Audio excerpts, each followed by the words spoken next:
अस्सलाम वालेकुम स्टूडेंट्स, उम्मीद करता हूँ आप लोग खैरियत से होंगे। आज हम लोग जो लेक्चर्स लेने के लिए जा रहे हैं वो है वेरिएबल्स। वेरिएबल्स क्या होते हैं, वेरिएबल्स की टाइप्स कितनी टाइप्स कौन कौन सी हैं और इसको कैसे यूज़ किया जाता है प्रोग्रामिंग लैंग्वेज के अंदर, और इसके राइट करने के सी लैंग्वेज में राइट करने के रूल्स क्या हैं। ठीक है, आज हम लोग जो सीखेंगे वो वेरिएबल से रेलिवेंट चीज़ें सीखेंगे और ये बहुत ही ज़्यादा इंपॉर्टेंट टॉपिक है प्रोग्रामिंग लैंग्वेज का। किसी भी लेवल पर कोई भी प्रोग्रामिंग लैंग्वेज करें, वेरिएबल्स एंड कांस्टेंट इसके बेसिक कॉन्सेप्ट्स हैं, ये आप लोगों को बहुत अच्छे से आना चाहिए।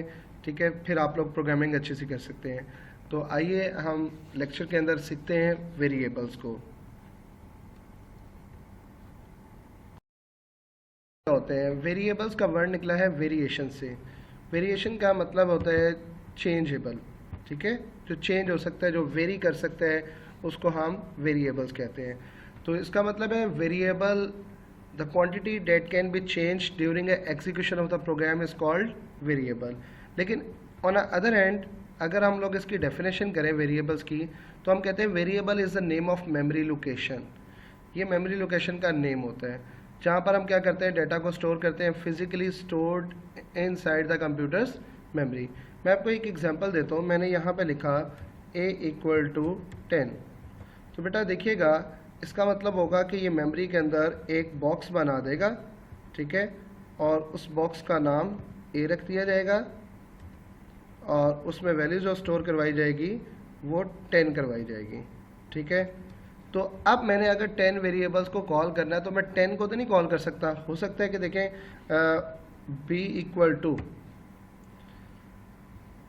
इक्वल टू यहाँ पे भी 10 पड़ा हुआ है। ठीक है, और इसका मतलब है मेमोरी के अंदर इसके नाम का भी बॉक्स बनाया हुआ है। ठीक है जनाब, तो ये देखें ज़रा, ये b आ गया और इसमें भी टेक्स्ट को अगर 10 को स्टोर किया गया। अब मुझे बताएं, मैंने अगर 10 को कॉल करना है तो कौन सा वाला 10, ए वाला या बी वाला? तो उसको कंप्यूटर को नहीं समझ आएगी।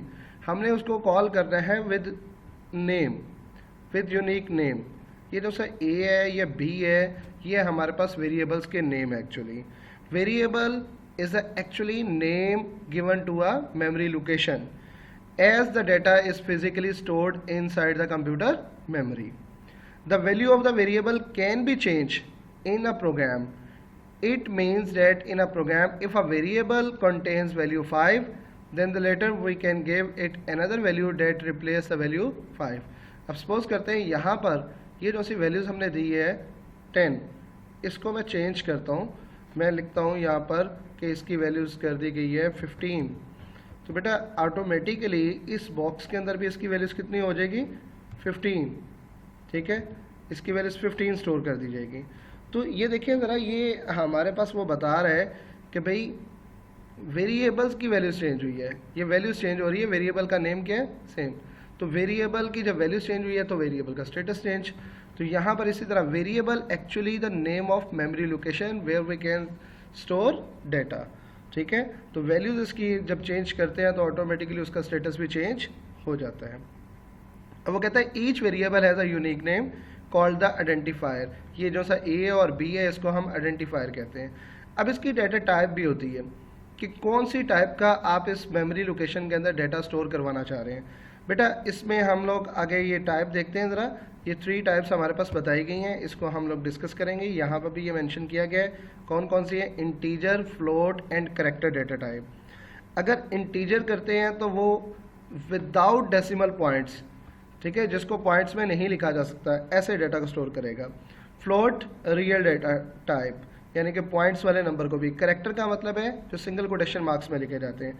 अच्छा, इसके साथ साथ इनकी ना स्पेसेस भी, स्टोरेज भी डिफरेंट होती है।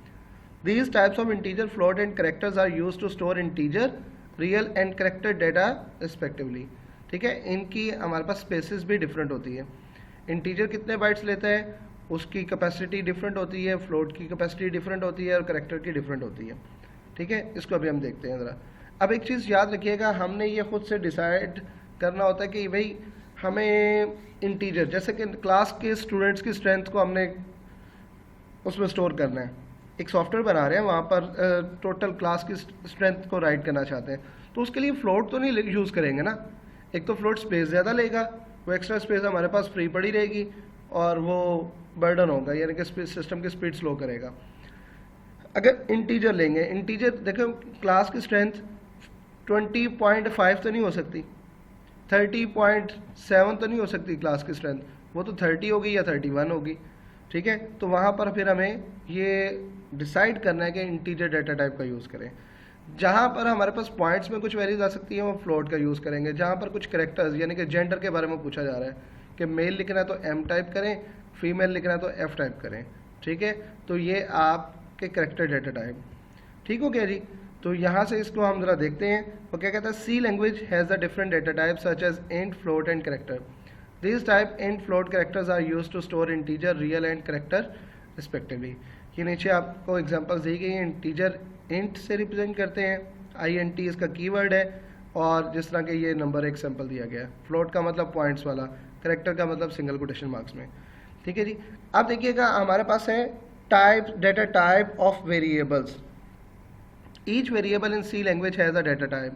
The data type not only describe the type of data to be stored inside the variable, but also the number of bytes that the compiler needs to reserve for the data storage. ये बड़ी important चीज़ है कि भाई ना तो वो उसकी data type बताता है, बल्कि उसके साथ ये भी बताता है कि कितने बाइट्स मेमोरी स्पेस ये कंज्यूम करेगा कंपाइलर, ठीक है, कितने बाइट्स रिजर्व करेगा, ठीक है। ये इसमें बताया जा रहा होता है। आगे देखें ज़रा, हमें बताया जा रहा है कि जो अगर इंटीजर सिंपल यूज़ करेंगे वो मिनिमम नंबर जो सा स्टोर कर सकता है वो 32768 है, ठीक है जी। ये है उसकी मिनिमम वैल्यू, इससे छोटी वैल्यूज हम इसमें स्टोर नहीं कर सकते। और ये है हमारे पास मैक्सिमम वैल्यू, ठीक है।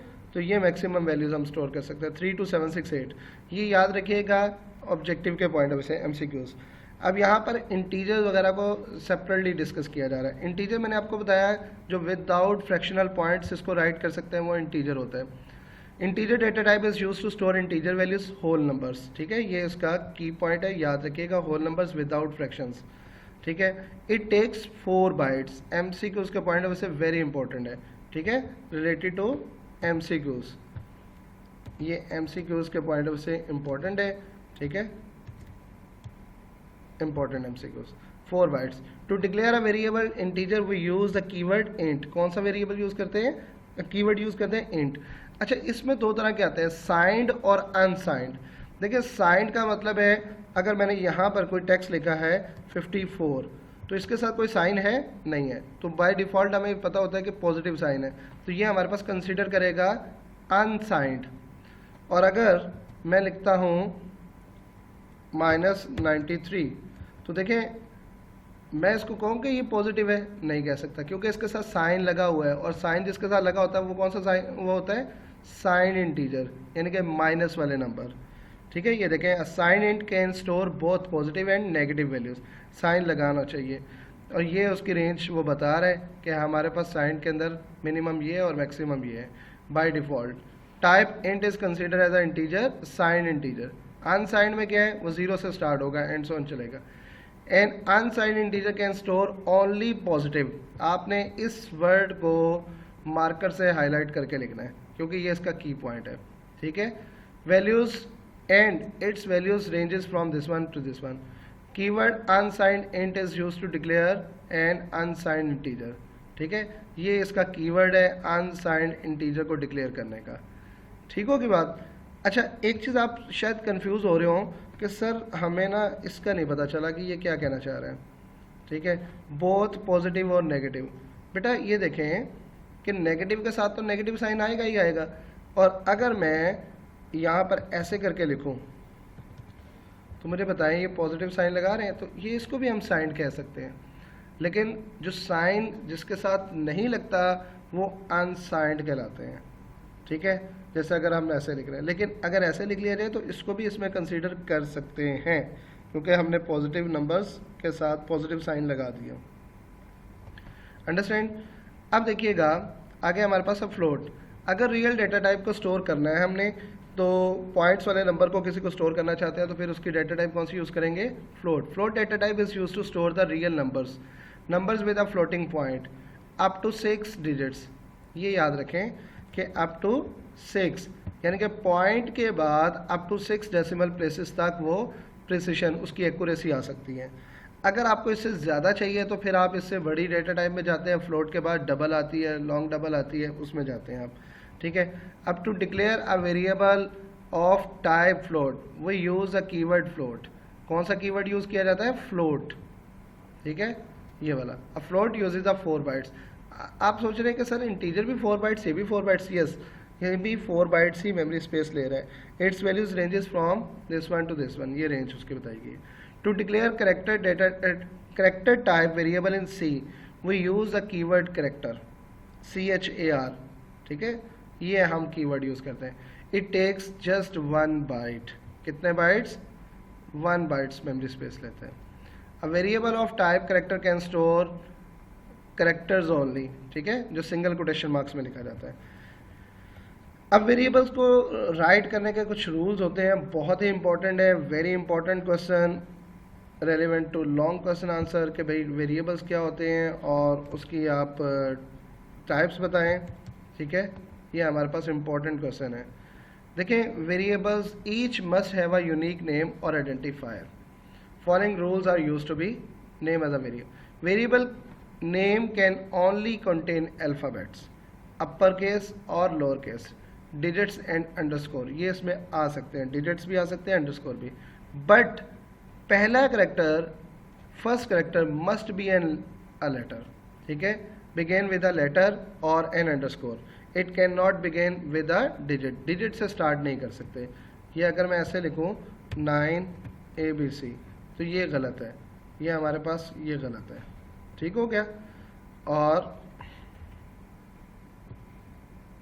ये गलत कंसीडर किया जाता है, ठीक हो गया जी।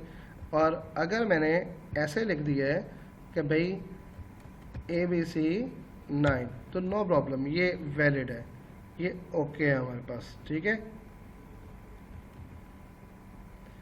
ये वाला सही कंसीडर किया जाता है। अब reserve word can not be use as a variable name. जैसे अभी हमने देखा कि यहाँ पर हमें बता रहा था कि करेक्टर के लिए CHAR इस्तेमाल किया जाता है, इसका कीवर्ड रिजर्व वर्ड। इंटीजर के लिए INT है, फ्लोट के लिए फ्लोट है, ठीक है। तो ये इस तरह के कीवर्ड्स या प्रिंट एफ हम लोग यूज़ कर रहे थे, तो वो एज अ वेरिएबल नेम के तौर पर यूज़ नहीं कर सकते, ठीक हो गया जनाब। तो 4th वन देखिएगा, there is no strict rule on how long a variable name should be, but we should choose a concise length of variable name to follow the good design practice. Suppose करते हैं मैंने student के marks enter करवाने हैं, तो बेटा मुझे ना उसको लिखना है कैसे, कि मुझे वेरिएबल का नेम लिखना होगा इस तरह से ST_marks, ठीक है, ये ज़रा कंसाइज के ताकि हमें समझ आ जाए कि स्टूडेंट के मार्क्स, ठीक है। तो इस तरह से करते हुए हम लोग वेरिएबल्स को बना सकते हैं। वो कहता है जी मैक्सिमम की कोई रिस्ट्रिक्शन नहीं है, लेकिन आप अच्छा सा कंसाइज सा प्रॉपर लेंथ, प्रॉपर चीज़ जिससे किसी भी पर्सन को ईज़िली समझ आ जाए, उस तरह का आपने वेरिएबल्स का नेम राइट करना है, ठीक हो गया बात। अगर A सेक्शन है या B सेक्शन है तो वो आगे वो भी लिख सकते हैं आप। ये आगे हमारे पास एग्जांपल बता रहा है, आप मुझे बताइएगा कि इसमें से वैलिड कौन सी है और इनवैलिड कौन सी है। In circle the valid variable name among the following, either is valid, last में कॉमा लगाया जा रहा है, कॉमा की वजह से वैलिड है, नो सर, इनवैलिड, क्योंकि डिजिट्स आ सकते हैं, अंडरस्कोर आ सकता है और अल्फ़ाबेट्स। ये स्टार्ट हो रहा है डिजिट से, तो इनवैलिड, ठीक है। ये roll number, roll underscore number, yes it is a valid. Air blue, yes it is a valid. Float invalid है, क्यों? क्योंकि इसमें कीवर्ड आ गया, ये फ्लोट कीवर्ड है स्मॉल लेटर्स के अंदर, ठीक है। अगर नीचे वाले को देखें वो भी फ्लोट लिखा गया है, लेकिन reserve word keyword small case के अंदर होते हैं, लोअर केस में होते हैं, इसलिए ये सॉरी ये वाला हमारे पास ये रॉन्ग है और नीचे वाला क्या है, करेक्ट है, ठीक है। ये भी रॉन्ग है क्योंकि इक्वल टू से स्टार्ट हो रहे हैं, इक्वल टू का सिंबल इस्तेमाल नहीं करना। नेम हमारे पास, इसको ओके कर लेते हैं, $साइन क्रॉस कर देते हैं, केस ओके कर लेते हैं क्योंकि C कैपिटल है इसमें, अंडरस्टैंड। तो ये हमारे पास क्या थे, वैलिड और इनवैलिड वेरिएबल्स से। आगे इंपॉर्टेंट नोट कह रहे हैं, good programming practice suggest the that we should give a appropriate name of variable that describe its purpose in order to store salary of a person, appropriate variable name could be salary और wages वगैरह, इस तरह से। ठीक है जी, ये था हमारे पास वेरिएबल्स क्या होते हैं, उसकी definition. The variable is the name of memory location where we can store the data. और दूसरा हमने क्या पढ़ा इसमें कि वेरिएबल्स की टाइप्स कितनी होती हैं, उसके नेम्स बताएं, इंटीजर है, फ्लोट है और कैरेक्टर है। इंटीजर को एक्सप्लेन करें, उसमें हमने बताया कि इंटीजर किस तरह का डेटा स्टोर करते हैं और कितने बाइट्स मेमोरी स्पेस लेते हैं, और इसके लिए कीवर्ड कौन सा यूज़ किया जाता है। ये 3 बातें हमने डिस्कस की। मज़ीद इंटीजर के अंदर हमारे पास साइन इंट आया था और अनसाइंड इंटीजर आए थे। ठीक है, इसी तरह फ्लोटिंग के अंदर हमने कहा जी किस तरह का डेटा स्टोर करते हैं, कितने डेसिमल प्लेसेस तक, और इसका कीवर्ड कौन सा और कितने बाइट्स मेमोरी स्पेस लेते हैं। कैरेक्टर का भी सेम इसी तरह से। फिर हम लोगों ने 4 रूल्स पढ़े कि variable name can be consist of upper case, lower case, digits and underscore, लेकिन must begin with a letter और एन अंडरस्कोर। ठीक है, it can not begin with a digits, reserve word can not be use. और फिर हमने कहा जी length के ऊपर रिस्ट्रिक्शन कोई नहीं है, लेकिन ज़रा अच्छी सी प्रिसाइज सी समझ आने वाली वो लिखनी है। फिर हम लोगों ने ये एक्टिविटी परफॉर्म की। ठीक है, उम्मीद करता हूँ कि आपको आज का लेक्चर समझ आ गया होगा, इसकी अच्छे से प्रैक्टिस कर लीजिएगा। बेटा नेक्स्ट लेक्चर के अंदर मैं आपको डिक्लेरेशन बताऊंगा प्रोग्रामिंग के अंदर कि हम कैसे डिक्लेयर करते हैं। ये जैसे ये भी मैं आपको थोड़ा सा डिस्क्राइब कर दूंगा, ये कैपिटल एफ के साथ करें या स्मॉल एफ के साथ करें तो उसमें क्या डिफरेंस आता है। ठीक है बेटा, अपना ख्याल रखिएगा, प्रैक्टिस कीजिएगा। ये एक्सरसाइज का भी क्वेश्चन है, वहाँ से भी देख लीजिएगा, वेरिएबल से रेलिवेंट है आपके इस चैप्टर में। लॉन्ग क्वेश्चन आंसर के पॉइंट ऑफ व्यू से बहुत ज़्यादा इंपॉर्टेंट है। ठीक है बच्चों, अल्लाह हाफिज़।